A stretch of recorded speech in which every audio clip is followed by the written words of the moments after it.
año existan repitentes, menos en cuarto medio. Esa era la pregunta. ¿Qué pasa si no volvemos? ¿Quedaremos repitiendo? ¿Cómo nos van a calificar? ¿Se va a evaluar? Y esa parte igual no está clara. ¿Qué es lo que estamos haciendo los profesores? Bueno, en mi caso, y yo estoy apuntando a los alumnos que trabajan, que participan, ustedes están desarrollando guías, ¿no? Vamos a tener que agarrarnos de alguna de esos factores. O sea, de hecho ya, yo creo que si nos hacen colocar notas, tendríamos que colocar una nota por participación de clase, por desafío, o sea, como una nota sumativa de estas cosas, de guías, y ahí Yo estaba, tendríamos que... profe, yo estaba hablando con unos amigos de otro ¿Ya? colegio ¿Ya? y me contaron que partieron con algunas evaluaciones y la primera que tuvieron, por ejemplo, era una presentación como una presentación como las que hacemos en el colegio con el Sí, PowerPoint, sí, con con compartir grupo. pantalla Sí, y eso era como nota directa. claro. No, si aquí nos vamos a tener que ingeniar cómo hacerlo, pero el colegio todavía no nos han dado porque tampoco ha emanado del ministerio. Y el colegio se está rigiendo por todo lo que la información que sea de una fuente confiable, de buena fuente. La buena fuente en este caso es el ministerio. Pero por eso te digo, Cristóbal, si a nosotros nos dicen hay que colocar una nota, bueno, en el caso nuestro, que es un grupito más acotado, podemos hacer con lo que tú dices, una pequeña disertación de uno de los temas de a dos personas, a lo mejor, porque de mucho igual cuesta, a lo mejor, o nota de guía. Mira, yo en eso no estoy preocupada porque con ustedes el trabajo ha sido casi igual que como si estuviéramos en clase. Hemos seguido trabajando con guías, hemos tenido clases, hemos ido avanzando. Yo creo que los más chiquititos va a costar un poco más, a pesar de que yo estoy bastante conforme porque he tenido muy buena asistencia en las clases y ahora como hay que sacarla, se saca automáticamente, o sea, yo ya no paso así la lista como, sino que aprieto una cosita y la asistencia aparece al tiro. Entonces, tenemos harto de donde poder obtener notas, pero lo que quiero que queden tranquilos, chiquillos, que menos ustedes van a ser perjudicados en cuanto a notas, todo lo contrario. Yo creo que la generación de los cuartos medios, imposible que alguien quede repitiendo. O sea, yo Sí, creo, lo que yo pensaba, profe, era que a lo mejor no iba con, puede que no contaran las notas de cuarto medio y que nos contaran de primero a hasta tercero, tercero. Puede ser pero una... Ujú, igual nos perjudica de alguna sí, forma po, porque claro, todos suben el NEM en cuarto. Si para qué sí, estamos con cosas, ¿verdad? Todos lo suben en cuarto y no vamos a tener la oportunidad de subir el NEM y peor ahora que cuenta más el NEM que antes. claro, sí, po. Pero yo creo que ahí, yo creo que por eso te digo, yo creo que el ministerio va a tener que tomar alguna resolución en la justa medida. Y lo único que yo presiento que no va a querer perjudicar a los alumnos, sobre todo los de cuarto medio. Entonces, yo creo que sí vamos a tener que colocar una calificación, aunque sea unas dos notas de los cuatro. Sí. Y lo otro es que si se logra, ¿cierto?, detener un poco de contagio que por Dios se ha aumentado estos días, septiembre, mire, aunque volvamos septiembre, octubre, noviembre, 3 meses alcanzamos a hacer harto con los cuartos medios, que son los cursos que terminan siempre antes, además del año escolar. Ahora va a depender de la fecha de la prueba, pues eso digo. Yo creo que la fecha de la prueba va a ser diciembre, final de diciembre, para que tengan más tiempo ustedes y los profes. Pero en ese sentido, yo quiero que se queden tranquilos porque yo creo que la idea no es que salgan perjudicados menos los alumnos de cuarto, absolutamente. Y yo lo tengo más que claro. Ahora, si yo tengo que calificar, yo ya los conozco, yo sé que ustedes son trabajadores, yo sé que si yo les digo, mire, hagamos esto, lo van a hacer, lo van a cumplir. Es más complejo cuando hay un profesor que está recién tomando un curso este año, y yo, por ejemplo, los séptimos chiquillos me pasa que ni siquiera alcancé a conocer a los chiquititos, ni siquiera los identifico por los nombres, entonces igual es complejo, súper complejo.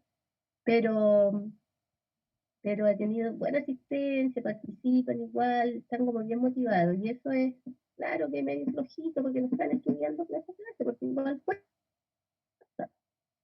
que no es fácil. No es fácil esto de no estar en el contacto del día a día, pero ahí estamos tratando de que esta cosa funcione. A mí en este grupo, de verdad que me está preocupando, chiquillos, Jaime.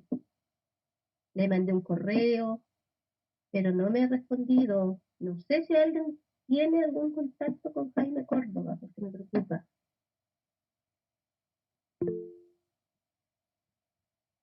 Ya.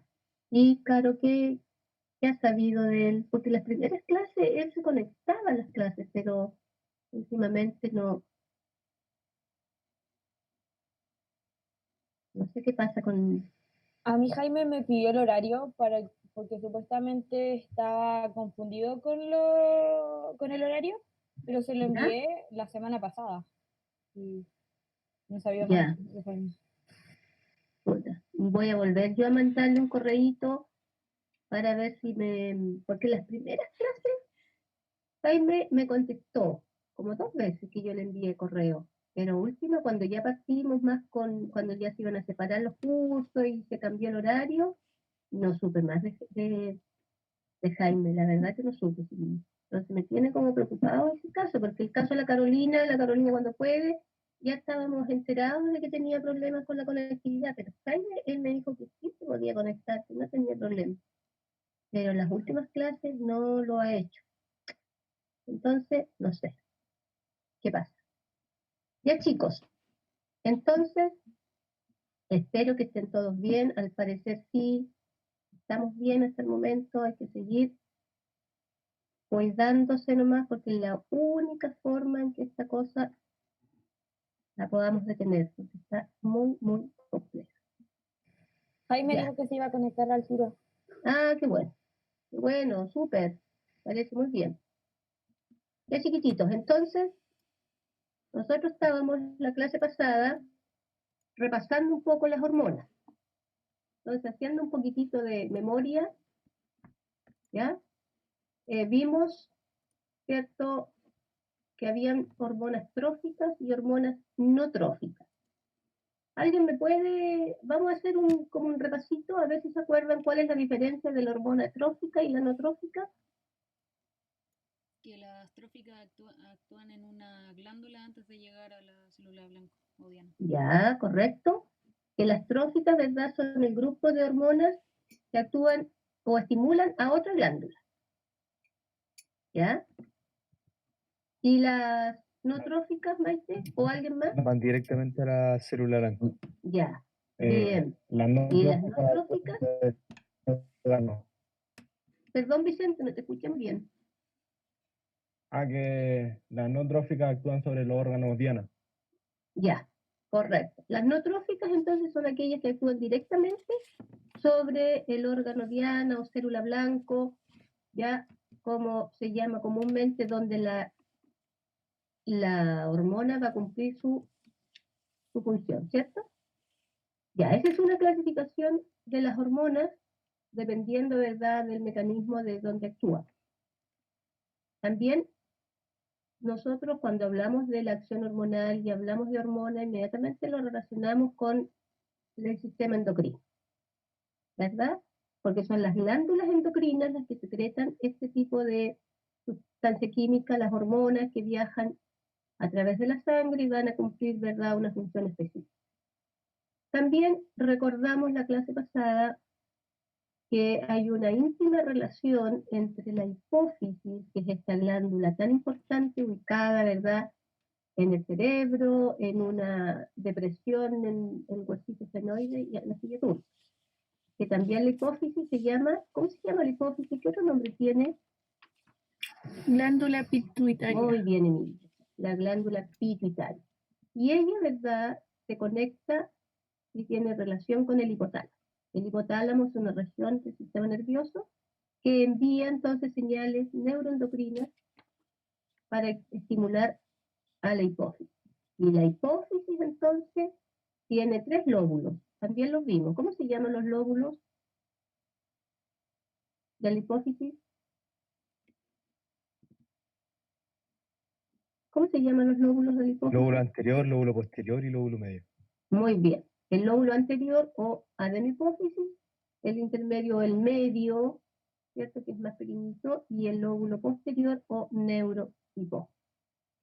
Ya, el lóbulo posterior simplemente almacena hormonas, porque esas hormonas fueron sintetizadas en el hipotálamo. Y el lóbulo anterior, ¿cierto? Secreta, sintetiza o estimula a otras glándulas, por eso se habla que la hipófisis es como una glándula maestra.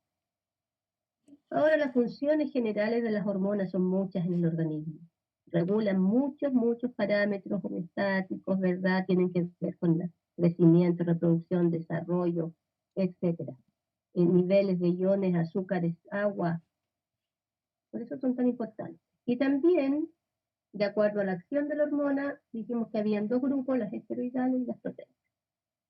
Estas derivan generalmente del colesterol y las proteicas de ciertas proteínas, aminoácidos.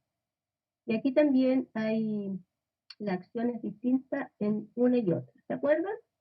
¿Qué pasaba con las hormonas esteroidales y las proteicas? Porque chicos, lo que hay que tener claro, muy claro, es que el objetivo final de la hormona es cierto que va a cumplir una función específica en una célula o en un órgano diana o blanco. ¿Cómo ingresa a la célula? Esta hormona es lo que hace diferente, ¿cierto?, a una hormona de otra, pero el objetivo final es el mismo, cumplir una función específica. Ahora, cuando hablamos de acción hormonal, ¿cómo una hormona esteroide puede ingresar a la célula? ¿Qué mecanismo utiliza y qué mecanismo utiliza una hormona proteica? Difusión simple. La ¿Cómo eso, proteica Diego? utiliza receptores. La esteroide. Pero cuidado, cuando hablamos de difusión simple, ojo, la difusión simple, ¿cierto?, es un mecanismo de transporte donde una sustancia pasa de un medio de mayor concentración a favor del gradiente inmediatamente por una membrana. No necesita de nada más. Entonces aquí hay que hacer como la diferencia. Las esteroidales, como son de naturaleza, ¿verdad?, lipídica, Diego, en ese sentido, Diego tiene razón. Estas atraviesan fácilmente la membrana celular. ¿A eso te referías, Diego? Sí, me refería que Ya, pasaban al tiro por la bicapa. ya. Es decir, los receptores de este grupo de hormonas, ¿dónde van a estar? Porque todas necesitan un receptor. Adentro Ojo, de la célula. ya. El receptor va a estar dentro de la célula. Las hormonas proteicas, ¿qué pasa con el primer receptor?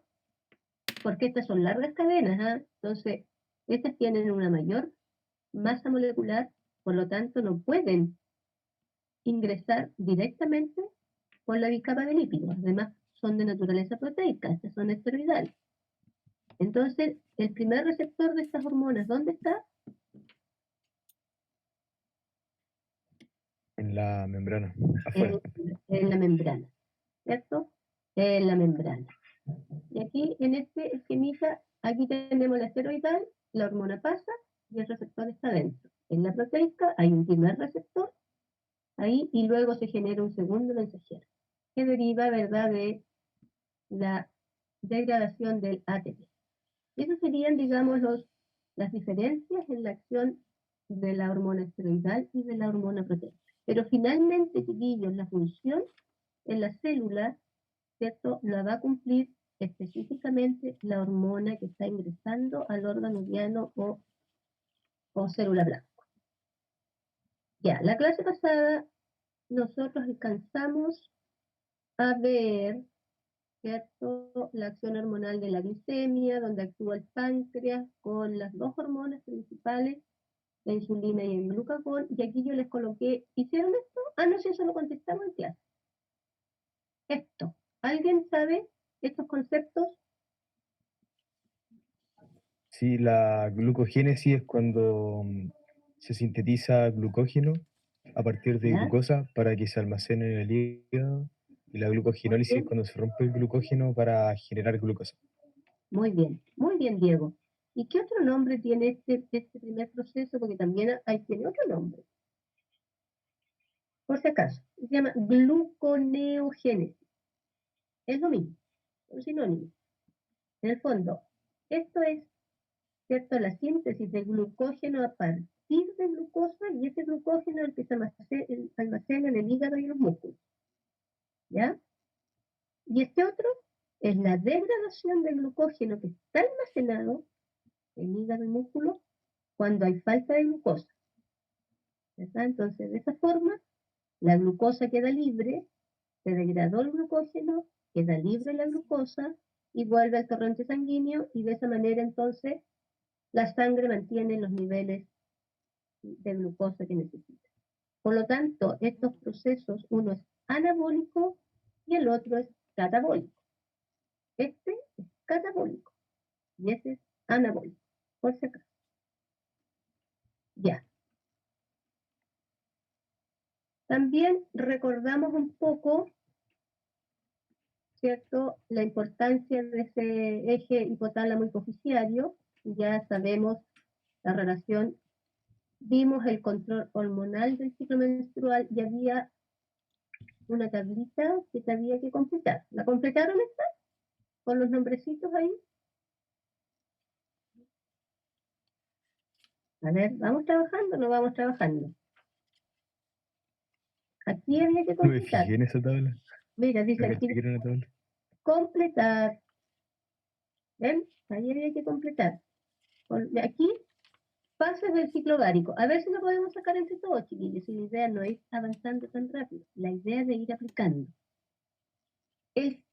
Cuando vimos el ciclo menstrual femenino, ¿cierto? Hay varios aspectos que están involucrados, o varias estructuras. Tenemos aquí, primero, ¿verdad?, el ovario, las fases del ciclo ovárico. Son dos fases, súper marcadas. Tenemos hormonas de la hipófisis. Esas hormonas son las gonadotrópicas.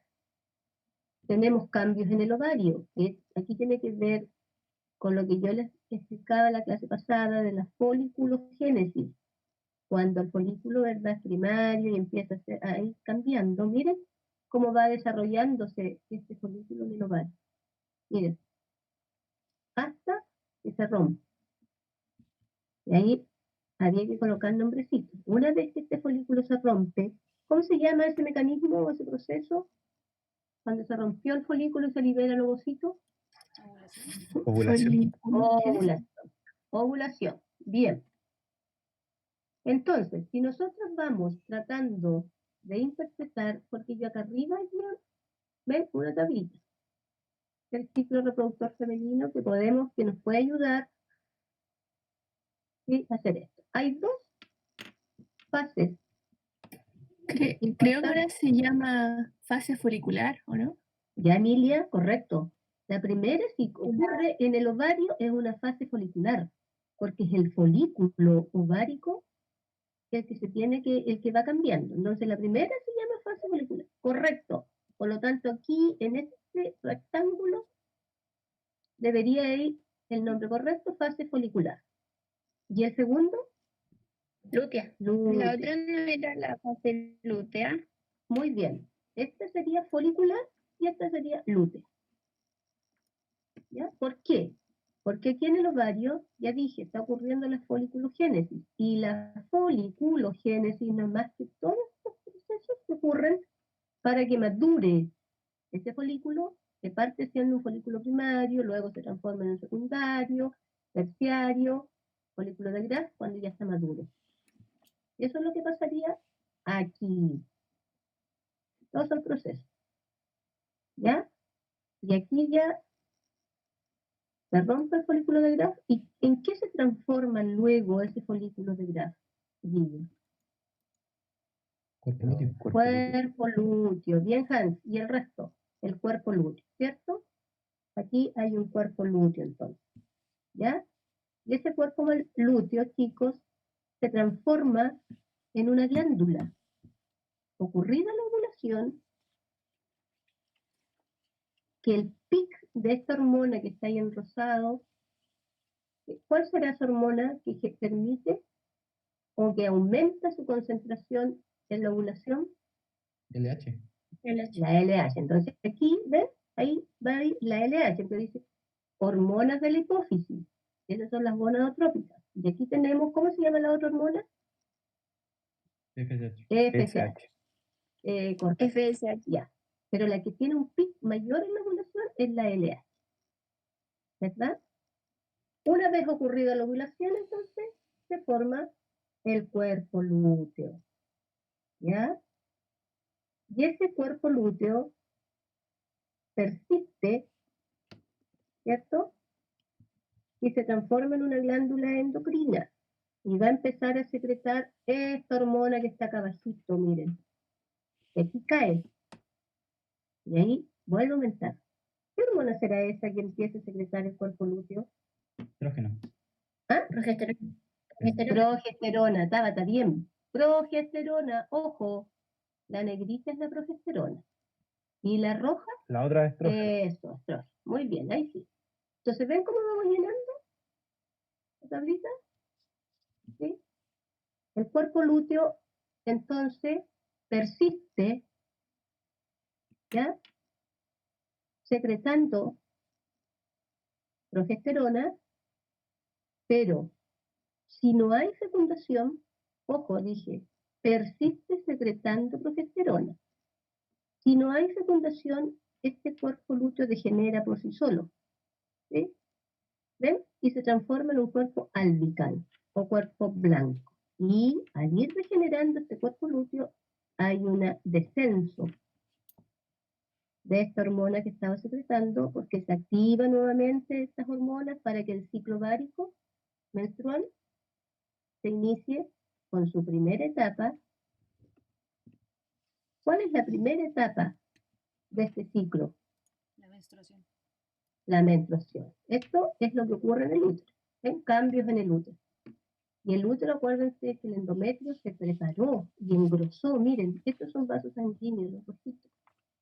Se engruesa el endometrio y está preparado por si aquí ocurre fecundación y nidación. Recuerden que una cosa es la fecundación, donde se genera el cigoto y el cigoto va experimentando cambios hasta que se anida en el endometrio uterino. Y ahí, si hay fecundación, chicos, la progesterona, ¿sí?, sigue produciéndose gracias al cuerpo lúteo. Persiste en los primeros estados del embarazo, porque ayuda entonces que se anide ese embrión, ¿ya? Y persiste el embarazo hasta que comienzan a generarse los anexos embrionarios, principalmente la placenta. Y como persiste esta hormona, se inhibe la hipófisis para que no se sigan sintetizando FSH y la LH. Porque si siguen aumentando esta, significa entonces que el ciclo va a comenzar de nuevo, que va a haber menstruación, ¿cierto? Que va a haber una fase proliferativa y una fase secretora, que serían los nombrecitos que tendríamos que colocar aquí. Menstruación, la fase proliferativa y una fase secretora. Y ahí tendríamos todo este ciclo menstrual y femenino con sus nombres, sus hormonas y lo que va pasando aquí en los folículos. ¿Ya, chicos? ¿Estamos claritos? Como el agua. ¿Sí? Profe, Hans, dime. la fertilidad, los días fértiles son 3 días antes y 3 días después, Sí, ¿cierto? sí, de la ovulación. Ahora, siempre nosotros estudiamos un ciclo de 28 días, porque hay que tener una referencia, un modelo, pero este modelo puede cambiar porque depende de cada mujer. Si las mujeres tienen un ciclo regular, pueden ir detectando, porque hay cambios, ¿cierto?, en las mucosidades, en la temperatura, ¿ya? En cuanto se acerca la ovulación. Pero lo que no podemos nosotras, las mujeres, ir midiendo es la concentración de las hormonas. Sabemos que si ocurre ovulación es porque sí hubo LH. En la hipófisis se estimuló, bajó el nivel, miren, tienen que bajar los niveles de progesterona y de estrógeno y aumentar las hormonas hipofisiales para que pueda el ciclo renovarse.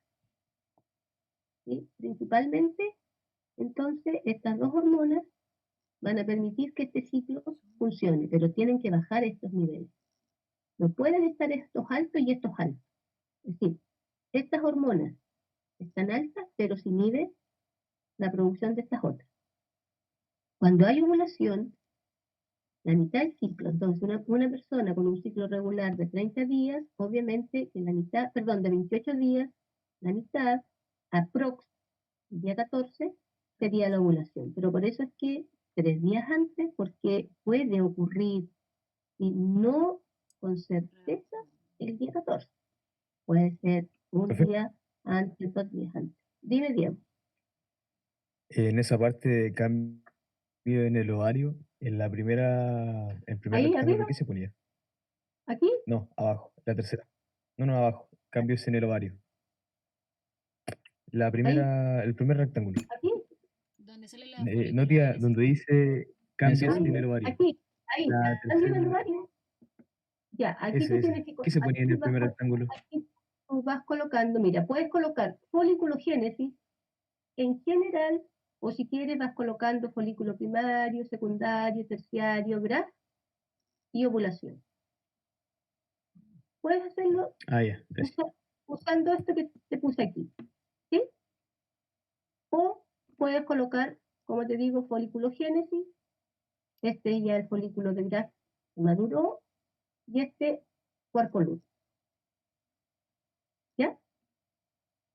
Y este cuerpo albicans, es blanquito. Cuando ya degenera el cuerpo lúteo y se transforma en cuerpo albicans. Y eso es que ya este cuerpo lúteo dejó de cumplir su función como glándula endocrina. Ojo, ¿cierto? Porque dije yo que aquí habían dos posibilidades.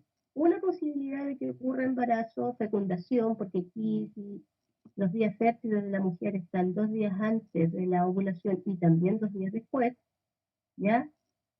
Entonces, si hay fecundación, ya el cuerpo lúteo, dije yo, persiste en los primeros estados embrionarios para permitir que ocurra anidación y no caiga esta mucosa uterina, porque si cae esta mucosa del útero, estamos mal. Se desprende, lo que significa entonces que va a haber una menstruación y que este ciclo va a seguir su curso normal. Si hay fecundación, ustedes saben, si hay fecundación, ¿cierto? Si hay nidación, si hay embarazo, empiezan a decaer los niveles de progesterona, porque después ya aparecen los anexos embrionarios. ¿Ya, chicos? Entonces el cuerpo lúteo es importante, se transforma en una glándula y va a cumplir una doble función. Una, mantener la actividad menstrual, si no hay fecundación, y la otra, ¿verdad?, permite la iniciación y mantención del embarazo. Por eso es importante el cuerpo lúteo. Ya, ¿quedó claro entonces ese esquemita? ¿Está claro, chicos? Sí. ¿Sí? Ya. Vamos entonces. Sí. Y aquí sería, ya Renata, de aquí sería nuestra clase de hoy. ¿Ya? Entonces, aquí yo les coloqué una, si se recuerdan, ¿qué distingue los caracteres sexuales primarios de los caracteres sexuales secundarios? ¿O por qué hablamos de carácter sexual primario y carácter sexual secundario? A ver,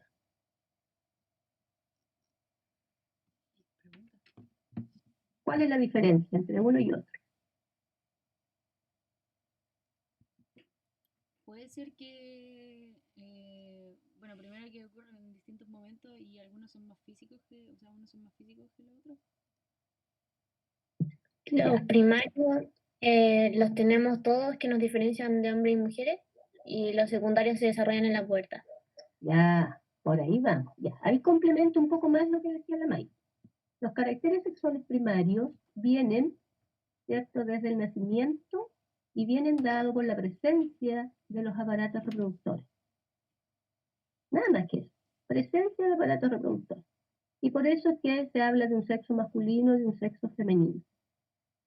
Los caracteres sexuales secundarios, chicos, son los que empiezan a desarrollarse, ¿cierto?, en la pubertad y adolescencia. Y estos están comandados, los secundarios, obviamente por la acción de las hormonas gonadotrópicas, que actúan sobre las gónadas, ¿ya? La FSH y la LH. Ahora, los caracteres sexuales secundarios, finalmente, van a ser los que van a diferenciar, ¿sí?, física, biológica, psicológicamente, al hombre y la mujer. Y son distintos entre el hombre y la mujer, ¿ya?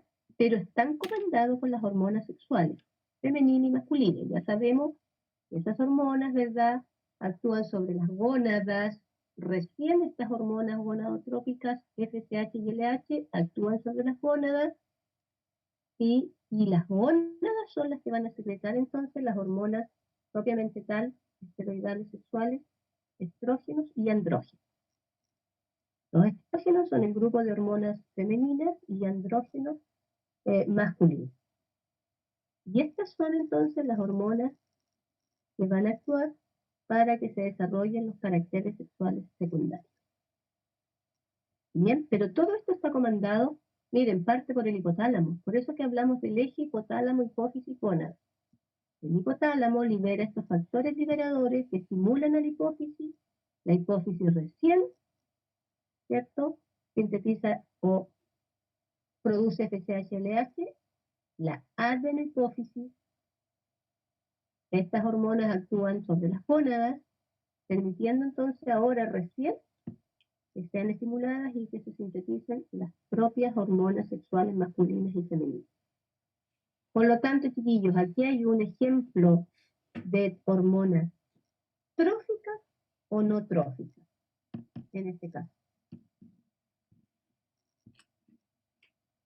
Trófica. Hormonas, ¿maite?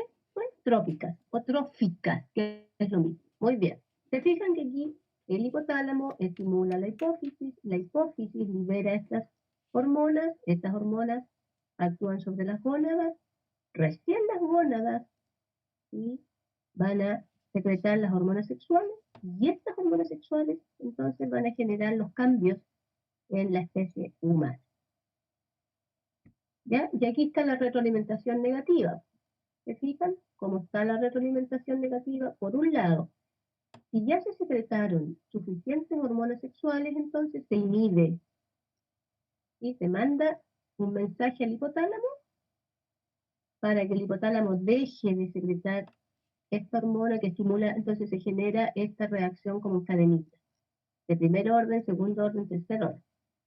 Y por otro lado, también estas hormonas sexuales van a inhibir y también a la hipófisis para que no siga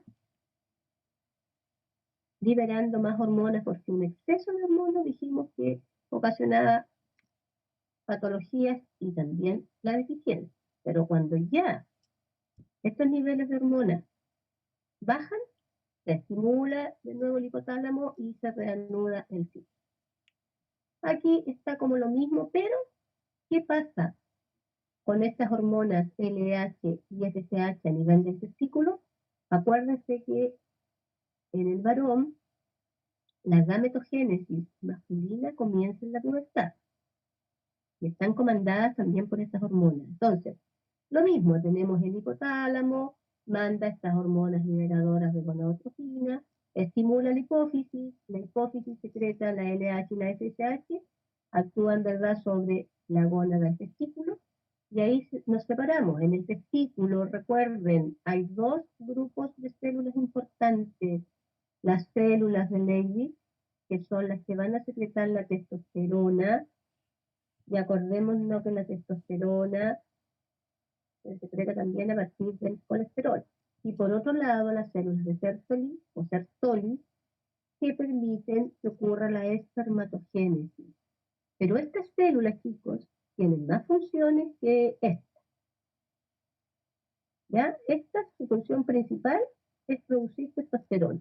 Recordemos que la testosterona es la única hormona masculina que se secretan o que aumenta su producción en la pubertad, porque los varones también secretan estrógenos, pero en menor cantidad, igual que la mujer. Nosotros igual secretamos, chiquillos, testosterona, pero en baja cantidad. Hay excepciones, hay excepciones. Como en todas las reglas, hay excepciones. Las células estas de Sertoli, ¿cierto? Aparte de participar en la espermatogénesis, ¿sí? Es decir, en la producción ya de los espermatozoides, nutren, fagocitan también estas células. Fíjense ustedes que también secretan otra hormona que es la inhibina, por si acaso.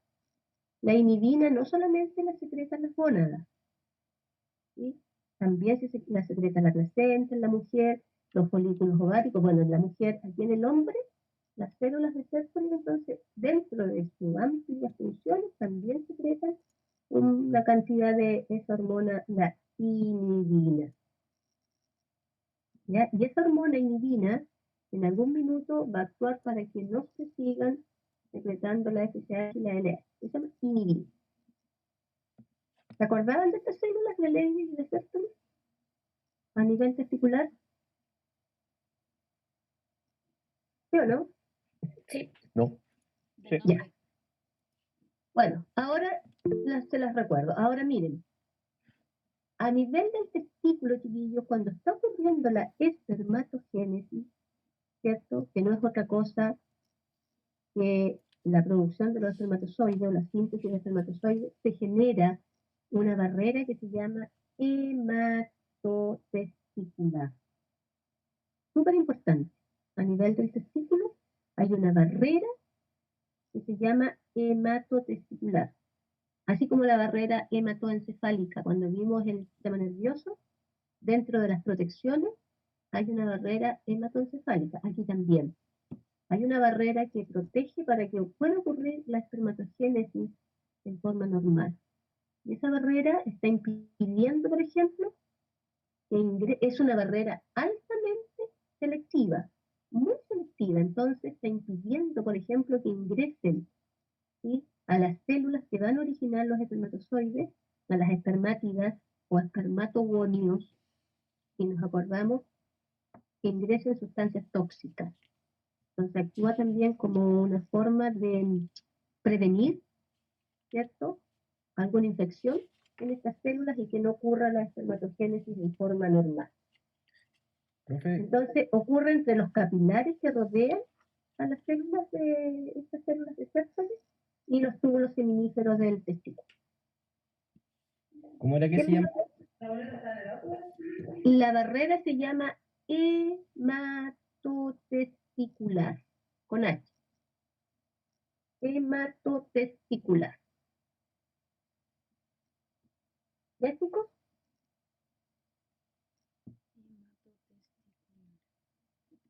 Ya. Profe, Diego, dime. para como rebobinar, que no me acordé bien, las células de Sertoli y las células de Leydig, ¿qué hacían cada una? Aquí está, pues, mira. Te la estoy explicando recién, Diego.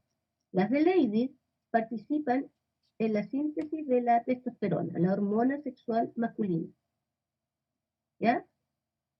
Y las células, estas dos células están en el testículo, dentro del testículo. Y las de Sertoli, dije, tenían más funciones que estas. Una de sus funciones es permitir que ocurra la espermatogénesis. Otra función es la de nutrir a los espermatozoides. Otra función es de la fagocitosis. Otra función es que estas células secretan una cantidad de otra hormona que es la inhibina. Entonces, las células de Sertoli tienen varias funciones. Ocurre la espermatogénesis, nutren, fagocitan, ¿sí?, y secretan la inhibina. Bien. Y en esa función, Gracias. ya, y en esa función se realizan, ¿cierto? En la pubertad, cuando comienza la espermatogénesis, entonces se forma esa barrera que te estoy hablando, hematotesticular. Es súper importante que es una barrera, ¿verdad?, altamente selectiva.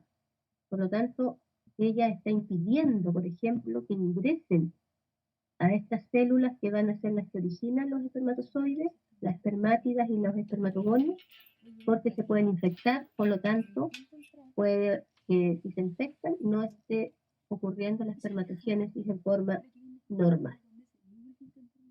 ¿Ya Diego? ¿Ya chicos? ¿Se entiende entonces la acción de estas hormonas a nivel del testículo? Gracias. Ya, perfecto. En el testículo son los tubos semíferos donde ocurre todo, ¿cierto? Sí, sí. Y lo otro, es que se me olvidó, ¿para qué era la inhibina? La inhibina es una hormona ¿sí? que en algún minuto también, si hay mucha producción de FSH y LH, inhibe a los centros superiores para que se siga secretando esta hormona, Han. Pues se llama inhibina. ¿Ya? Ah, ya, gracias. Ya. Correcto. La secreción de las gonadotrofinas. ¿Cómo, Maite? ¿La secreción de qué inhibe? De esta, FSH y LH. Ya, gracias. Ya. Ya, y aquí tenemos otra imagen con lo mismo, pero a nivel, ¿verdad?, de la mujer. Es exactamente lo mismo. Miren, tenemos el hipotálamo, libera los factores liberadores, activan a la hipófisis para que secrete la FSH y LH. La diferencia es que en la mujer estas hormonas tienen o actúan en más procesos. Estas hormonas permiten entonces que maduren los folículos. Recuerden que ya vimos el ciclo de la mujer femenina. ¿Sí? También actúan para que ocurra la ovulación y también actúan en la formación del cuerpo líquido. Por un lado, la FSH y la LH, a nivel, ¿verdad?, del ovario. Pero estas hormonas, si ustedes se fijan acá en esta otra imagen, ¿sí?, que es como lo mismo, tenemos exactamente lo mismo. Aquí está el encéfalo, ¿cierto? El hipotálamo. Miren la hipófisis, cuelga, ¿ven? Entonces aquí está la comunicación entre el hipotálamo y la hipófisis. Y la hipófisis, cuando recibe, ¿cierto?, la señal de este factor liberador del hipotálamo, se activa la hipófisis. Ojo, la adenohipófisis, eso es súper importante tenerlo claro. La adenohipófisis libera las hormonas gonadotróficas, FSH, LH, ¿ven? Actúa esa hormona a nivel de ovario, a nivel de útero, a nivel de glándulas mamarias. Ya tienen más función la LH y FSH. Y también, se fijan, mire, a nivel ovárico también se secreta inhibina. La inhibina, ¿cierto?, dije yo delante, es secretada por varios órganos. Uno de ellos son las gónadas. Y en este caso arriba el testículo y aquí el ovario también secreta y inhibina. Y la inhibina, dije yo, inhibe, ¿sí?, o actúa sobre la hipófisis, inhibiendo entonces la secreción de FSH y LH. Ahora, dentro de estas hormonas, luego el ovario, en la adolescencia o en la pubertad, va a empezar también a sintetizar los estrógenos y la progesterona. Y van a permitir entonces todos estos cambios que se llaman caracteres sexuales secundarios. Y los, ¿verdad?, los andrógenos, en el hombre, la testosterona. ¿Ya, chicos? ¿Queda claro entonces la acción de estas hormonas del hipotálamo, la hipófisis a nivel de las gónadas? Sí. ¿Y dónde pueden actuar? Ya. Ahora nos vamos a las hormonas que intervienen en el embarazo. Yo dije acá arriba, cuando vimos el ciclo, ¿cierto? Aquí que habían dos opciones. Una que ocurra fecundación y la otra que no ocurra fecundación y el ciclo sigue su curso normal, comenzando con la menstruación, la fase proliferativa y la fase, ¿verdad?, secretora. Pero si hay fecundación, van a empezar entonces a intervenir un conjunto de hormonas que van a permitir entonces que el embarazo siga su curso. Ya sabemos, ¿verdad?, que la fecundación ocurre aquí, en el primer tercio de la trompa falopio. ¿Cómo se llamaba esa zona, ese lugar donde ocurre la fecundación? Uy, ¿Se acuerdan? ¿Ámpula? No. La ámpula. Bien, Tabata. Ampolla o ámpula. Primer tercio de la trompa de falopio. Aquí está el ovario. Se comunica, ¿se acuerdan que aquí hay unas prolongaciones de la trompita que parecen deditos? ¿Alguien se acuerda cómo se llaman esas?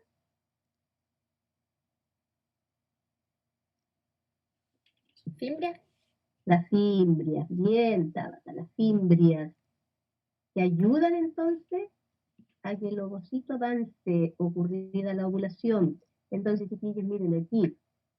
Si nosotros recordamos el ciclo menstrual, comienza con la menstruación. Comienzan los primeros días del ciclo, 5 primeros días del ciclo, entonces la menstruación. ¿Ya? Que no es otra cosa que el flujo o una pequeña hemorragia a través de la vagina, y esa hemorragia, ¿qué es lo que contiene? Esa hemorragia contiene restos del endometrio que se desprenden del útero y restos del ovocito que no alcanzaron a ser fagocitados en su trayecto con la trompa de falopio. Recuerden que tenemos un conjunto de glóbulos blancos que fagocitan. El fagocitar, ¿cierto? Están absorbiendo restos de ese ovocito que se desintegró, porque el ovocito dura vivo, tiene una vida útil de 24 horas aproximadamente. Como está lento su trayecto, va a llegar como por aquí y va a empezar, ¿verdad?, a degenerar. Ocurre la muerte de este ovocito, entonces ahí los glóbulos blancos fagocitan, pero pueden quedar restos que avanzan y son eliminados con el endometrio, ¿cierto?, uterino. Y ahí es donde tenemos que tener claro las hormonas que participan para que esto pueda ocurrir. ¿Ven? A nivel entonces del endometrio. ¿Ya, chicos? Ya. Entonces, ocurrida la fecundación, aquí en el primer tercio se genera el cigoto y el cigoto comienza a experimentar inmediatamente mitosis tras mitosis tras mitosis. ¿Se acuerdan? Se forman ahora una masita de células. Era como una mórula, algo así. Sí, sí, aspecto de mórula, Emilia, pero estado de blastocistis. Y ahí se anida en el endometrio. Ojo, aspecto de mórula, porque son muchas celulitas, pero el estado se llama estado de blastocistis. Cuando el cigoto comienza a experimentar mitosis, es solo aumento de células. No es que aumente en tamaño, chicos. Hay más celulitas. ¿Sí? Y entonces se genera ese cúmulo que se parece a una mora, de ahí el nombre de mórula, y sigue avanzando por contracciones propias de la trompa, movimientos peristálticos, y avanza y avanza y avanza, y el endometrio tiene que estar absolutamente preparado, lo que significa que no pueden estar actuando estas hormonas, LH y FSH, inhiben, ¿ven? Y ahí está la inhibina, inhibe la secreción de estas hormonas, porque si se siguen aumentando estas hormonas significa que va a seguir, ¿cierto?, a nivel del ovárico madurando el folículo. No, pues se detiene. Cuando hay embarazo, se detiene la función del ovario. No puede haber maduración de folículo. ¿Cierto? Cesa la menstruación porque ya no están las hormonas, ¿sí?, que permiten que ocurran esos fenómenos. Ahora van a empezar a aparecer otras hormonas. Sigue el estrógeno, sigue la progesterona, porque yo dije que, ven que aquí todo calza, que el cuerpo lúteo, miren, el cuerpo lúteo sigue secretando progesterona y también el estrógeno. Fíjense ustedes. Entonces, siguen estas hormonas, se genera la hormona coriónica humana y lactógeno placental. Y aquí les puse la función de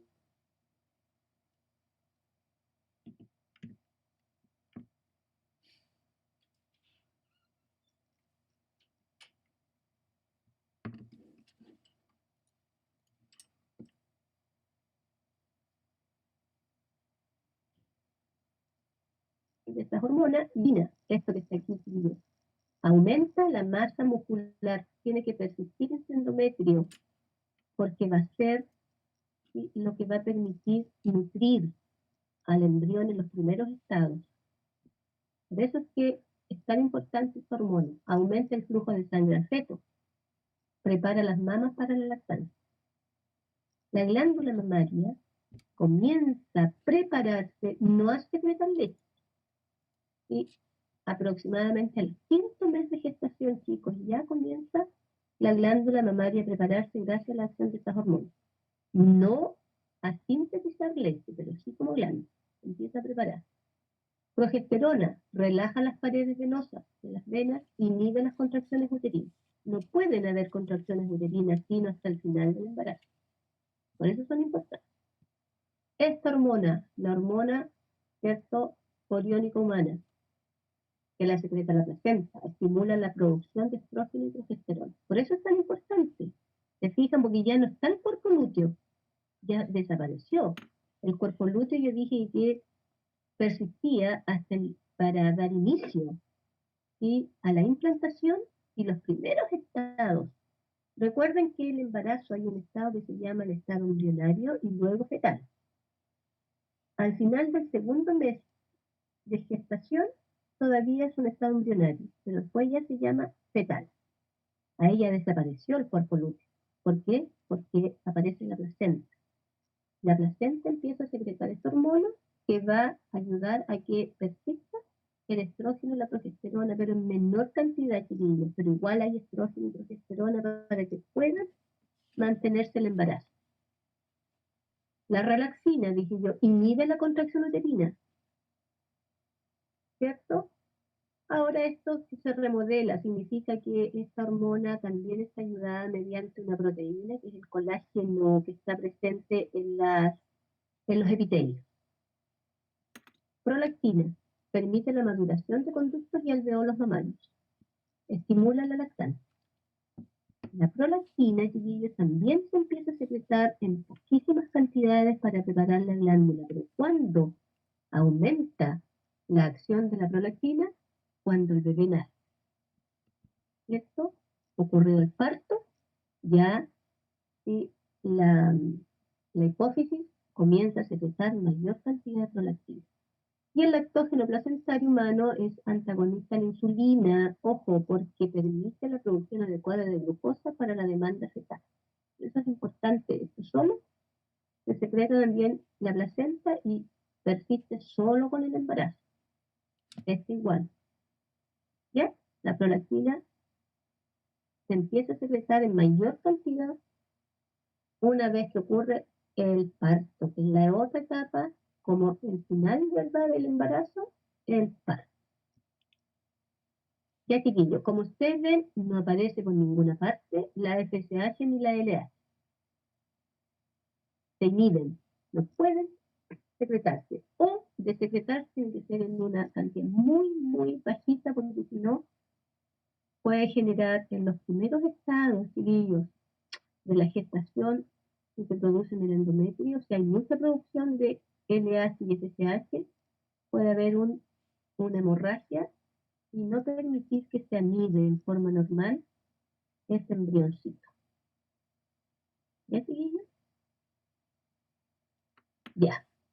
Y después viene el parto, que tiene 3 fases. La más larga es la dilatación, donde ya empiezan las contracciones, la expulsión, miren, que es la salida del bebé, se corta el cordón umbilical, y el alumbramiento es la expulsión de los anexos embrionarios. Principalmente se tiene que expulsar la placenta. Si queda el resto de placenta, es peligrosísimo, porque puede generar una hemorragia interna y una muerte en la mamá. De ahí, chiquillos, que es súper peligroso un aborto. Hay muchos abortos clandestinos que se hacen casi después del 5º mes de gestación. ¿Ya? Porque esos abortos clandestinos, sí, obviamente que hay una muerte del embrión del feto, se expulsa, pero quedan restos de anexos embrionarios. Y uno de ellos la placenta. Y eso genera entonces una septicemia, que es una infección, y una hemorragia alta temperatura, gérmenes patógenos, muerte. Entonces, el parto obedece a una serie, ¿verdad?, de hormonas para que salga el bebé en forma natural, porque también hay partos que ocurren por cesárea, es otra cosa. Estamos hablando de un parto ¿Profe? natural. Diego, dime. ¿Y el misopostrol qué es lo que hace? ¿Cómo? Ah, ese es lo que se toma. Bueno, mira, lo que pasa es que al tomar un medicamento que te genera un aborto, obviamente que va primero a, ¿cierto?, permite la muerte del feto, ¿sí? Y que ocurra la expulsión, esto. Pero también puede haber un riesgo de que te quede restos de placenta. Por eso es que cuando hay un aborto, que hoy día, ¿verdad?, está permitido el aborto de acuerdo a las causales, 3 causales, ojalá lo haga un facultativo médico especialista. Ya Diego, porque se pueden, mira, hay muchas formas, se inyectan pastillas para tomar, hay personas que se introducen objetos punzantes a través de la vagina, ¿sí? Hay gente que se introduce ramas de perejil, ojo, o toman agüitas con alta concentración de perejil, y eso más que nada para que el feto no continúe con vida. Pero no pasa solo que muere el feto, porque hay muchas mujeres que se les muere el feto y lo tienen en su vientre por mucho tiempo, muerto, y eso igual es peligroso. Es como cuando hay también un embarazo y hay gente que no tiene los síntomas, es decir, cuando hay un embarazo aquí en el útero es porque el ovario dejan de funcionar la FSH y la LH, por lo tanto ya no hay maduración de los folículos, no hay ovulación, no hay menstruación. Esos son los primeros síntomas del embarazo, porque ya están actuando estas otras hormonas en mayor cantidad y se inhibe la hipófisis para que secrete la FSH y la LH.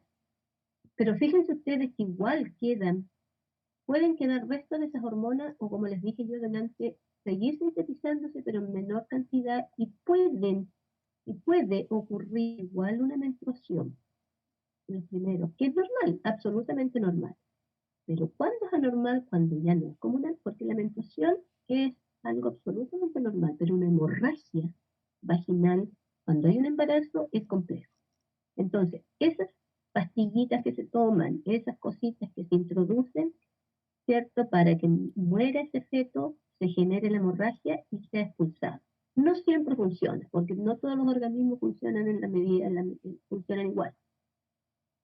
Entonces es peligroso un aborto que se haga en forma clandestina, porque puede generar, como les digo, restos que queden. Lo más peligroso es porque lo que se elimina al final, chiquillo, porque uno dice, uno confunde, y el alumbramiento lo llama como la salida del bebé. No, es la expulsión del feto vivo, ya eso es porque ya salió el feto, y lo que finalmente se tiene que, ¿cierto?, expulsar es la placenta. Y después que ocurre el parto, la mujer Profe, sigue expulsando restos y sigue una menstruación por varios días. Dime, Diego.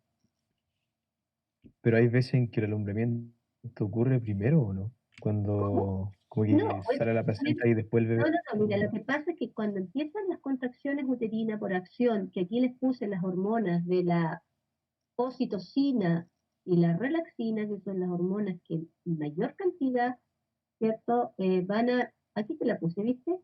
Entonces ya ha aumentado progresivamente para dotar de mayor efectividad las contracciones que permiten la dilatación del cuello uterino, ¿ya?, para que pueda ser expulsado el bebé. Entonces, cuando ya empiezan estas dos hormonas a secretarse en mayor cantidad, los estrógenos, la progesterona, la relaxina, la oxitocina, las endorfinas, el cortisol, las prostaglandinas, que son las que más están, ¿cierto?, actuando en el parto, claro, se rompe el amnios, que es una membranita y que está llena de líquido amniótico, y se elimina eso primero. Esa es la primera señal de que el bebé ya quiere ser expulsado. Entonces como que la mujer se hace como pipí, para que entiendan, pero es absolutamente involuntario.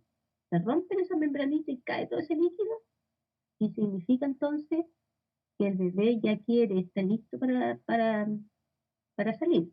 Puede que ocurra también un desprendimiento de placenta, Diego con la contracción, y que puede que también salga, pero se tiene que, el final de un parto normal es que esto salga, que finalmente después de que es expulsado el bebé. ¿Ya, Diego? ¿Sí? Ya, tía. Ya. Entonces, aquí yo les puse una tablita, chiquillos, y les puse la acción de todas las hormonas que pudiesen estar participando en los procesos de la sexualidad, el desarrollo de la gonadotrofina coriónica, su función, los estrógenos, la progesterona, el lactógeno de nuevo placentario, es una tablita, la relaxina, la prolactina, pero las que están en rojo son las que específicamente participan en el proceso del parto. Ahora, miren qué importante es la glándula suprarrenal del feto, porque también ayuda a secretar, ¿cierto? Junto con la hipófisis materna, esta hormona. Y esta hormona, ¿cierto? Actúa para que se secrete el cortisol. Y el cortisol modifica las hormonas placentarias, aumenta el estrógeno, disminuye la progesterona, y al aumentar el estrógeno aumenta la secreción de prostaglandina, al disminuir la progesterona aumenta la secreción de oxitocina y comienzan las contracciones a nivel del útero. Es decir, por un lado tenemos la oxitocina que actúa, ¿verdad?, para que se genere la contracción, y por el otro lado tenemos la otra hormona, la relaxina,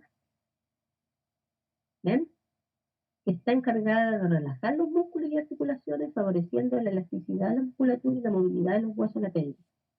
Entonces, la oxitocina genera la contracción, la relaxina, ¿cierto?, hace que estos músculos que se están contraídos ahí se relajen. No puede haber solo contracción, relajación, contracción, relajación. Y ahí actúan mancomunadamente estas dos hormonas, ¿ya? Para que pueda entonces dilatarse, ¿cierto?, el cuellito del útero, el cervix, se dilata y lo primero que sale es la cabecita del feto, la cabeza. Y aquí está entonces cómo, ¿cierto?, al aumentar el estrógeno, aumenta estas hormonas que igual son las prostaglandinas, que también se las puse aquí en la tablita. ¿Ven? Durante el parto se produce de manera natural. Cumple la función de preparar el cuello uterino y ayudar a la dilatación en respuesta a las contracciones que están comandadas por la oxitocina. ¿Ya, chiquillos? Para que vean tantas hormonas. Una vez ocurrido entonces el parto, viene después la lactancia materna. Es decir, yo ya les dije, la glándula mamaria comienza a prepararse al 15 de gestación, a prepararse, no a producir leche. El control hormonal de la lactancia materna, chicos, en su mayor se llama galactopoiesis, pero tiene 3 etapas. Una es la mamogénesis, que es la preparación, ¿cierto?, de la glándula mamaria, la preparación, la galactogénesis, que es el inicio de la secreción de leche, y la galactopoiesis, que es la mantención en la producción de la leche materna. Aquí hoy día aprendieron estas cosas nuevas. Etapas, ¿cierto?, de la lactancia materna. Primero se tiene que preparar la glándula en sí, mamaria. Luego tiene que empezar a producirse la leche cuando el bebé nace, y eso pasa por la succión que hace el bebé a la glándula. Mientras más succión el bebé, más prolactina. Este es un estímulo, ¿cierto? Por eso es que el apego, y el bebé tiene que ojalá empezar a succionar inmediatamente la glándula, porque aquí hay una retroalimentación positiva, es una de las pocas. Mientras más succión, más estimula a la hipófisis anterior para que secrete la prolactina, que es la hormona encargada de la producción de leche. ¿Sí? Y la oxitocina también, cuando es estimulada, ¿cierto? Por la succión del bebé, también se estimula la hipófisis posterior, que es la que almacena la oxitocina, ¿se fijan? Y ya dijimos que esta hormona tenía dos funciones. No es que funcione cuando el bebé succiona, sino que la hormona en sí tiene una función en las musculaturas del útero para la contracción y que se genere el parto. Pero la otra función de la oxitocina importante es que, ¿cierto? Esta hormona actúa sobre los conductos galactóforos para que baje, ¿cierto? Primero baje la leche por esos conductos y salga. Se llama eyección de la leche. Y ahí tenemos Tía, dos. Dígame, Cristóbal. ¿y qué tan cierto es lo que dicen del apego de los primeros días? No sé. ¿Es Sí, pues, verdad? ¿Secreta alguna hormona? sí, súper importante. Por eso yo te dije que, mira, el primer estímulo, ¿cierto? Para que esta glándula secrete prolactina es la succión del bebé, y ahí está el apego. A esto se le llama apego, pues por eso es que ojalá que, mira, el bebé nace y ahí están todos, lo bañan, lo limpian, lo visten, y lo primero que hacen es llevárselo a la mamá, al pechito de la mamá, y ojalá que en las primeras horas se genere entonces la succión del bebé, porque de esa manera va a empezar a secretarse la prolactina. Ojo, que la primera leche que emana de la glándula mamaria es el calostro. No es como leche todavía, es un líquido, ¿sí? El calostro. Y después ya como el quinto día, si hay mucha estimulación, va a empezar ya la secreción propiamente tal de la leche materna. Así que eso es efectivo. Es efectivo, ¿cierto? Y funciona. Ahora, mira, hay organismos y organismos. Hay mujeres que por más succión que haga el bebé, no van a secretar la cantidad de prolactina, ¿cierto? Para la producción de leche. Por eso es que se tiene que controlar un embarazo, porque el médico va midiendo y va dando suplementos, vitaminas, sales minerales, un montón de cosas, fierro. Y uno de ellos va estimulando también esta preparación de la glándula materna durante el embarazo. Y lo otro importante es que muchas mujeres, chiquillos, y se los digo con conocimiento de causa, muchas mujeres que no quieren que su glándula mamaria, que los pechos que después bajan, que están flácidos, que no sé qué, entonces definitivamente no a la lactancia materna. Si el bebé no succiona por un par de días, obviamente que no va a haber prolactina y no va a haber leche. Y cuando dice se secó la leche, eso es. Entonces, lo que más necesita, ¿cierto? La hipófisis en la estimulación, y esa estimulación tiene que ver con la succión, ¿cierto? Que hace el bebé en el pezón, y ahí se generan unos impulsos nerviosos, entonces viajan hasta la hipófisis secreta la prolactina, y aquí estamos viendo una hormona no trófica, imagínense la hipófisis inmediatamente secretó prolactina, para que actúe sobre la célula blanco y produzca la leche. Y la otra, para que baje la leche y salga al exterior, y eso se llama la eyección de la leche. Los primeros meses, chicos, de lactancia se llama de libre, ¿cierto? El bebé cuando necesita la necesidad hay que colocárselo a la mano. Después ya se le empieza a hacer un horario. 3 veces al día, depende. Ya, ¿queda claro entonces? Las dos hormonas principales que participan en la lactancia materna, la prolactina y la oxitocina. Pero la hipófisis debe ser estimulada. Y el mejor estímulo viene de la succión del bebé. Y estas son las etapas, ¿cierto? Para que pueda ocurrir todo esto que estamos viendo. La mamogénesis, la lactogénesis y la lactopoiesis. ¿Te parece la eritropoiesis? Hematopoiesis. Tiene todo de ahí. Ya, chiquititos. Miren qué importante la placenta. Dice, la placenta secreta grandes cantidades de somatotropina coriónica humana. Esta también puede tener una pequeña actividad lactógena que contribuye a la acción de la prolactina durante el embarazo. ¿Ven? Por eso dije, durante el embarazo, cuando dije que ya se empezaba a preparar la glándula, Durante el embarazo, la placenta es súper importante. También es una glándula materna. Los anexos embrionarios chicos que se generan en el embarazo son estructuras que van a permitir, ¿cierto?, que este embarazo sea viable. Protegen, nutren, ¿sí? A través de los anexos embrionarios se eliminan los desechos, pasa el oxígeno. O sea, son muy importantes los anexos, pero aparecen con el embarazo y desaparecen en el parto. Dentro de ellos, la placenta es súper, súper importante. Esta es la hormona que secreta la placenta. Cuando se hace un examen de sangre, hay muchas mujeres que tienen como dudas si están embarazadas, se hacen el examen, y esta es la hormona que aparece en mayor cantidad y dice que sí es positivo que hay un embarazo. Debido a los efectos inhibidores de los estrógenos y la progesterona sobre la mama, no va a secretar mucho líquido antes del parto. Por eso dije que la producción de leche se genera durante el parto. Y la primera secreción que aparece es el calostro, líquido que la mama secreta en los primeros días, ¿cierto?, anteriores y posteriores al parto. Ojo, que este líquido ya se puede empezar a secretar antes del parto, porque ya la glándula ya está preparada, pero es un líquido inofensivo, ya no genera mucho drama.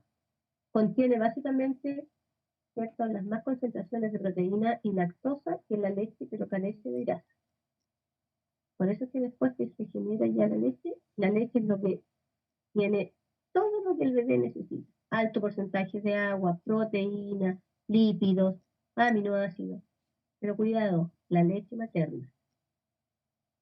Los sustitutos de la leche nunca van a ser igual que amamantar a un bebé con leche materna.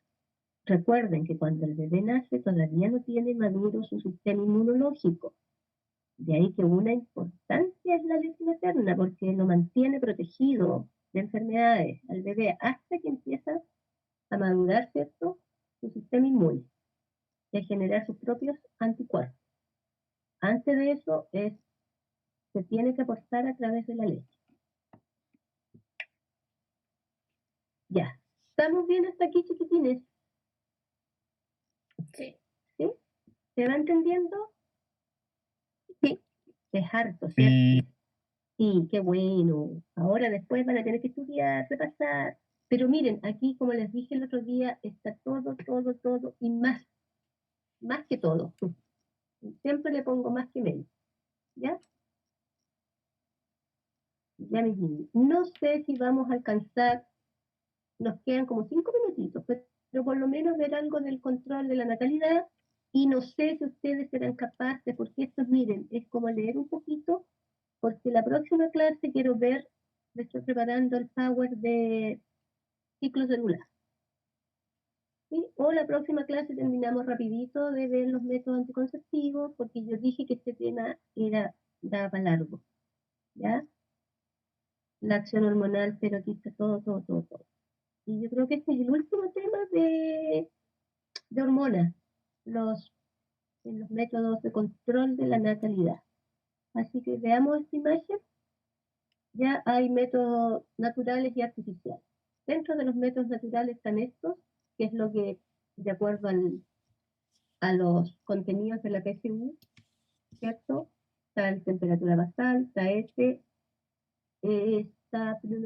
hay unos los métodos hormonales, ¿cierto?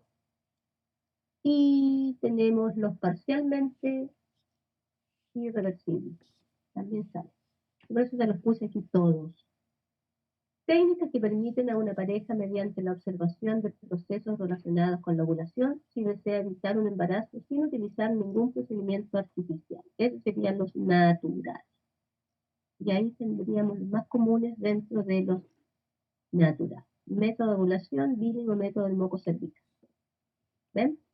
Es un método anticonceptivo natural. Consiste en que la mujer monitorea su fertilidad, identificando cuándo es fértil y cuándo no lo es en cada ciclo. ¿Y cuándo puede verificarse eso? Esta transformación se basa en el método Billing para determinar los días fértiles. Por tanto, la pareja se abstendrá de practicar relaciones sexuales o juegos eróticos en cuanto la mujer nota la aparición del moco cervical. Miren, hay que estarse monitoreando. Y eso es cercano a la ovulación. Si aquí la ovulación es la que manda, chiquillos. Por eso dice ahí, miren, observación de procesos relacionados con la ovulación. Por eso es que días antes, días después de la ovulación son los días más fértiles en la mujer. ¿Ya? Y esos días hay que tener abstinencia. Bueno, el mejor método para prevenir un embarazo es la abstinencia. ¿Ya? Y ahí se requiere también fuerza de voluntad. Y aquí hay un porcentaje de 50 por 50%. Ah, no vengan aquí hombres machistas a decir, no, que no se cuidó, que no se tomó la píldora, etcétera, etcétera. ¿Ya, chiquillos? Hoy día, Hans, Tía, dime. la ovulación siempre ocurre como a la mitad del siglo. Sí, sí, pero una mujer puede tener, Hans, ciclos no de 28 días, de 30, de 35, da lo mismo. La mitad del ciclo es la ovulación.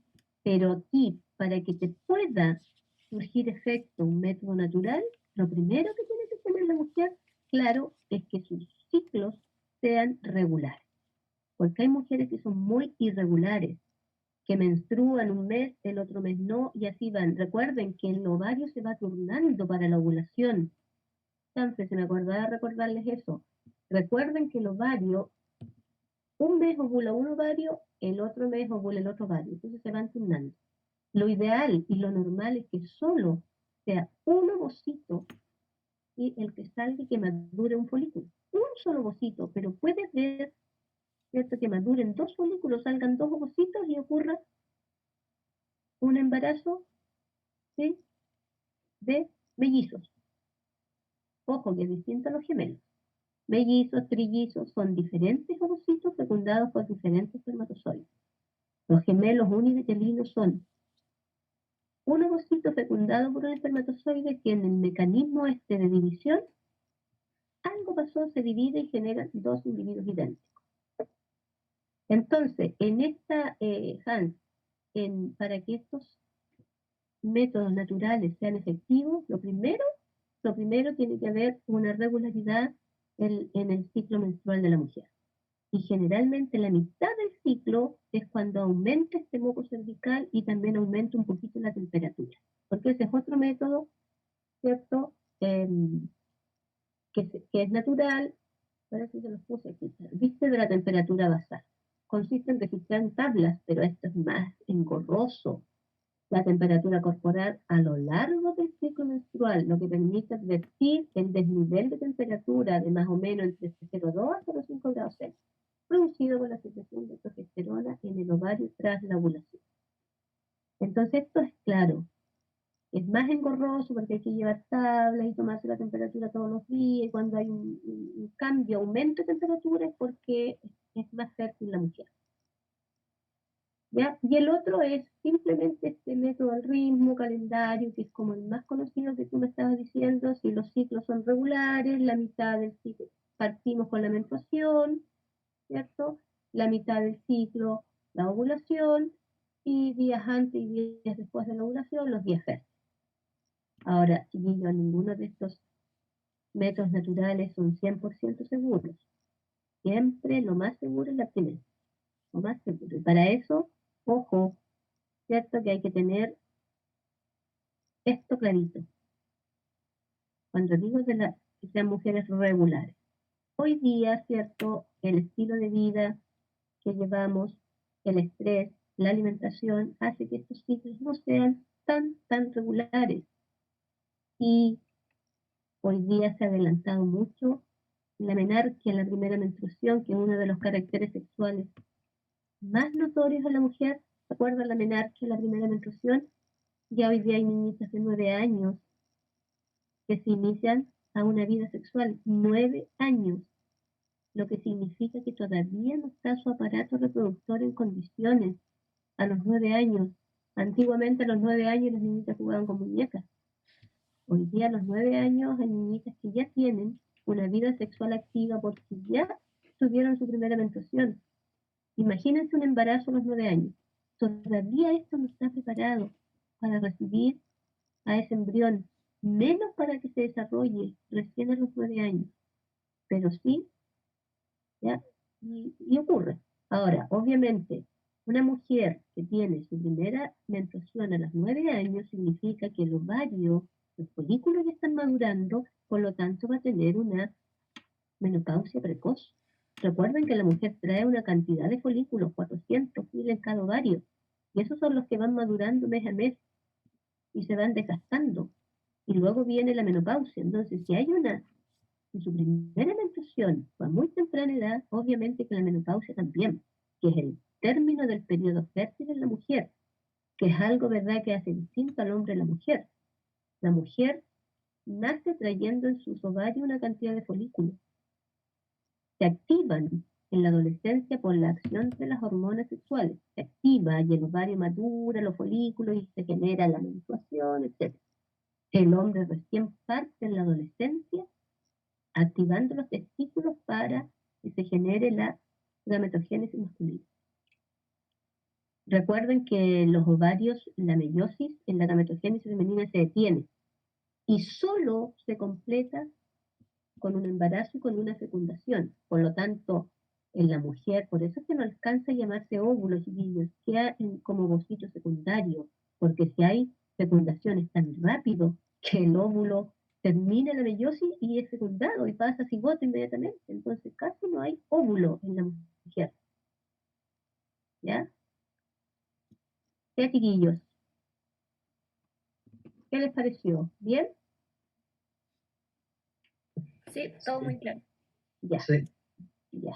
Entonces, yo creo que lo que queda, porque después ya vienen los métodos hormonales, que son las píldoras, ¿cierto? Que pueden estar hechas en base a estrógenos y progesterona, o en base solo a progesterona, o en base solo a estrógenos, y eso depende también de cada mujer. Pero estos ya son métodos artificiales reversibles, porque yo los puedo tomar y los puedo dejar de tomar. Se llaman reversibles. Más común entonces son los anticonceptivos orales, las inyecciones, los implantes subdérmicos, se usan mucho. Ojo, que antes de empezar con un método hormonal, ojalá la mujer se haga un chequeo. No es llegar y tomar cualquier píldora, ni inyectarse, ni colocarse un implante. Ojalá todo esto esté supervisado por un especialista. ¿Ya? Porque todos estos métodos anticonceptivos hormonales, miren, evitan la señal de la liberación de hormonas por la hipófisis, lo que produce bloqueo de la ovulación, el cuello del útero se hace impenetrable al paso de los espermatozoides, se altera la mucosa del endometrio. ¿Ya? Esos son los mecanismos de las píldoras, y aquí está cómo actúa a nivel de la hipófisis. Ven, stop, dice, no hay producción de FSH ni LH. Si no hay FSH y LH, no hay un desarrollo folicular, no hay ovulación. Es como todo falso. Por eso es que hay píldoras, chiquillos, que tienen días que se llaman de placebo. ¿Sí? Y ahí es cuando aparece una menstruación, que también es una menstruación, que no es una menstruación normal, cuando se toma la píldora. ¿Se fijan todo lo que puede hacer la píldora o lo que hace? Aquí está. Entonces, induce, ¿verdad?, a que los espermatozoides no lleguen, porque no atraviesen esta barrera de moco cervical, que no haya un desarrollo del endometrio uterino normal y que no ocurra la implantación porque se obstruye la trompa falópica. Ahora, por eso es que este chiquillo solo es la acción de las hormonas con que están fabricadas estas píldoras, pero no es la panacea, es decir, no es que sea efectivo en un 100%. Sí tiene una alta efectividad la píldora, pero por Dios si hay una mujer que se le olvidó tomarse, ¿ya? Y por eso viene la píldora el día después. Está todo allí absolutamente, que esta píldora la regalan en los consultorios, sobre todo a las mujeres que han sido violadas, ¿sí? Y que se les olvidó tomarse esta píldorita, que hay que tomársela todos los días. Absolutamente, hay que ser ahí súper, súper rigurosa en eso. Entonces aquí hay una píldora que es para el día después, que es un anticonceptivo, dice, de emergencia, al que se puede recurrir cuando falla o no se ha usado un método anticonceptivo planificado en relaciones sexuales después de un coito sin protección. Se puede tomar. No es que sea 100% efectiva, pero sí puede. ¿Por qué? Chiquillos, porque miren, hay una ventaja, que es la siguiente. cuando ocurre la fecundación, tenemos que tener claro que ya se los recordé que la fecundación ocurre en la ámpula, en el primer tercio, pero hay días se demora, ¿cierto? El cigoto como aproximadamente entre 5 a 7 días en atravesar, recorrer toda la trompita y ahí empieza a dividirse y a implantarse. Entonces, por eso es que es efectiva la píldora del día después para evitar el embarazo, porque una vez que ya se implanta en el endometrio es más difícil. Cuando todavía está aquí es más fácil de impedir la implantación y por eso es que en la mayoría de los casos es efectiva la píldora del día después, que evita entonces que ocurra la implantación y posteriormente el desarrollo embrionario fetal. Miren, aquí les coloqué un link súper bueno que tiene que ver con todo lo que pasa cuando una persona decide tomar una pildorita o un método hormonal. Lo encontré súper bueno. Ahí se los dejé por si acaso alguien quiere mayor información.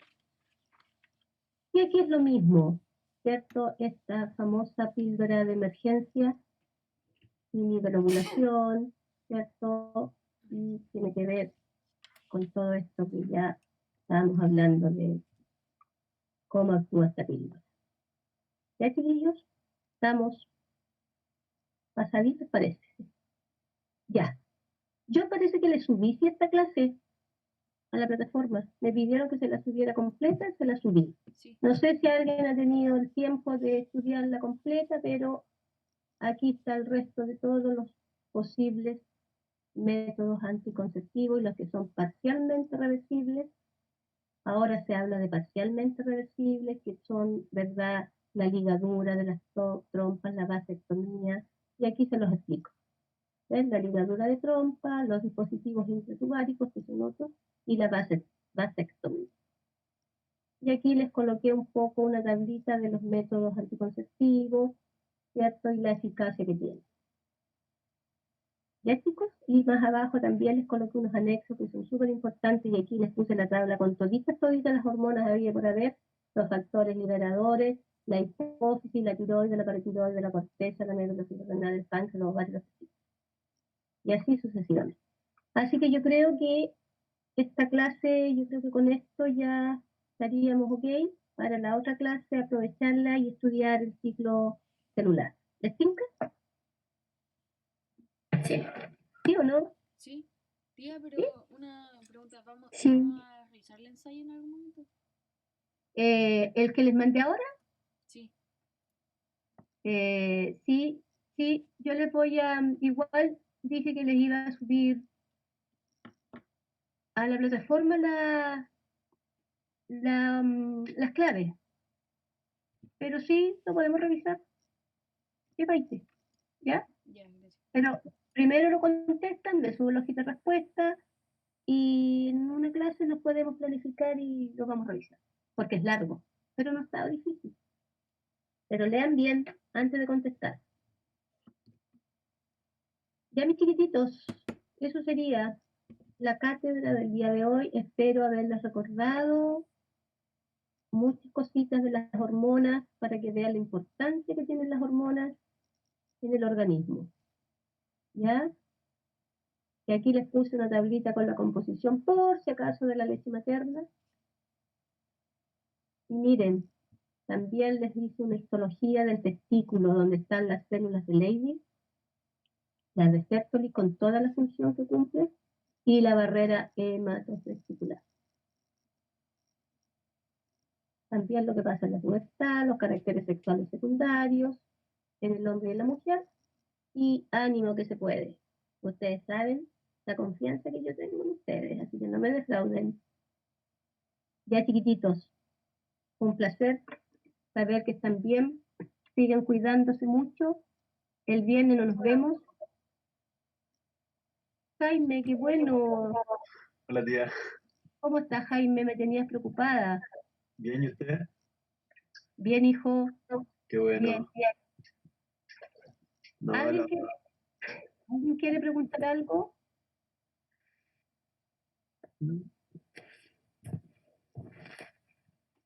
Diego,